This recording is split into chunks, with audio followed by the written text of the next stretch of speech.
Moving away from party organization, we're now going to talk about committee organization in Congress.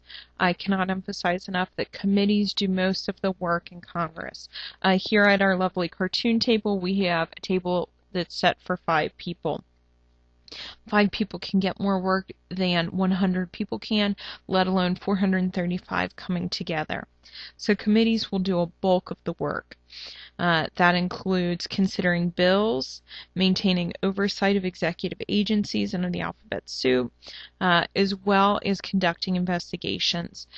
Investigations that Congress has carried out in the past would include investigating steroids and human growth hormones in Major League Baseball, which obviously continues to be as a problem as Velasquez, or however you say his name, was just suspended from the Reds.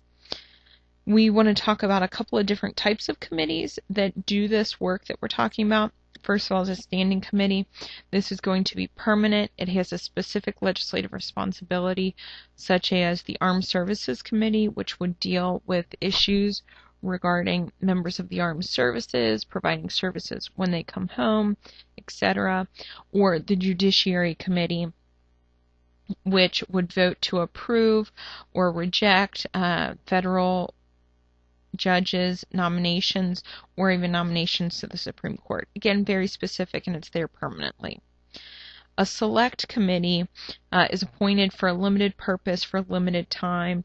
An example of this would be various intelligence committees that what becomes an intelligence priority changes over time, and that different issues would arise that you would need someone to come to.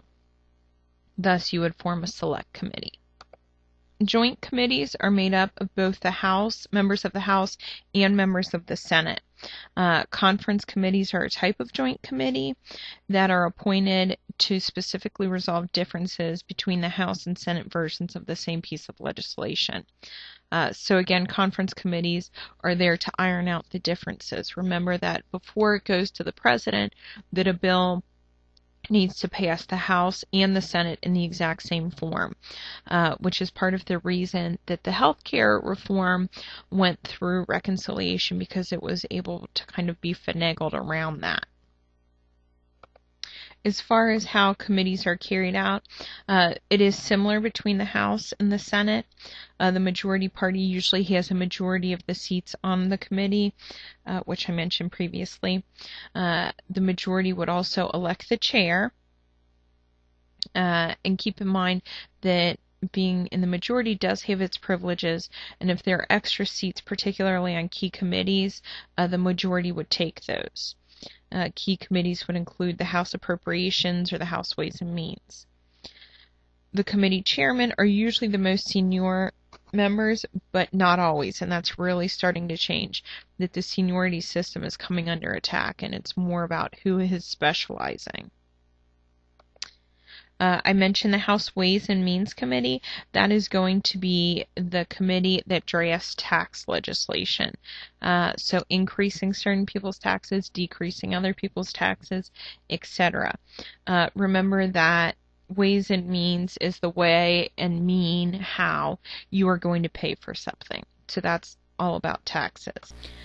Another very important House committee is the House Rules Committee. Remember that the House Committee rules, ha ha ha, get it? Rules Committee rules, ha ha. And it is unique to the House. There is not a Rules Committee in the Senate. I think some of you guys got goofed up on that in your FRQs. House Rules Committee is the only Rules Committee. And their job is to review bills before they go to the floor of the full House. The House Rules Committee's exceptions are revenue, budget, and appropriations bills. Those are exempted from the Rules Committee. The Rules Committee helps to work on the calendar.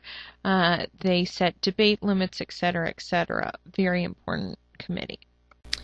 And that brings our committee organization to a close. So we've already gone over how parties are organized in Congress and how committees are organized in Congress. Now we're going to talk about how the staff is organized in Congress. Here you see the staff only. Members of Congress's staff have grown rapidly during the 20th century, increasingly going back to that idea that members of Congress have increasingly been going home. So have members of Congress's staff. We mentioned that it grew rapidly, and now about a third of the work is actually done in the home districts, particularly for constituent services. We mentioned that members of Congress can help you with Medicare, Medicaid, Social Security, veterans benefits, etc. A lot of that work is actually done in the home district, not actually in Washington, D.C. There is usually one full-time office in the home district, as well as one in the District of Columbia. The staff, particularly in D.C., would work on devising proposals, negotiating agreements, organizing hearings, meeting with lobbyists and administrators. Members of Congress rely very heavily on their staffs, and they become a very integral part of Congress actually working. As far as committee staffs, there's one for the one for the majority side and one for the minority side. In addition to the committee staffs, there are also the staff agencies, and these are they work for the entire Congress as a whole, and there are several that we want to go through. The first example of a staff agency is the Congressional Research Service, or the CRS. This is a part of the Library of Congress, and they respond to a congressional request for information. The CRS does not actually recommend policy or give an opinion about policy, but rather they look up facts, and they would indicate arguments both for and against a particular proposed policy. The CRS also tracks the status of every major bill and where it is in its journey to becoming a law. The next staff agency is the General Accountability Office. This used to be known as accounting. What the GAO does is that they audit money spent by executive departments. They'll investigate agencies and policies and make recommendations on almost every aspect of government. So you have a different role: CRS looking up facts, the GAO more offering opinions and doing investigation. And again, that used to be known as accounting. There we have our accountant working on the old school calculator.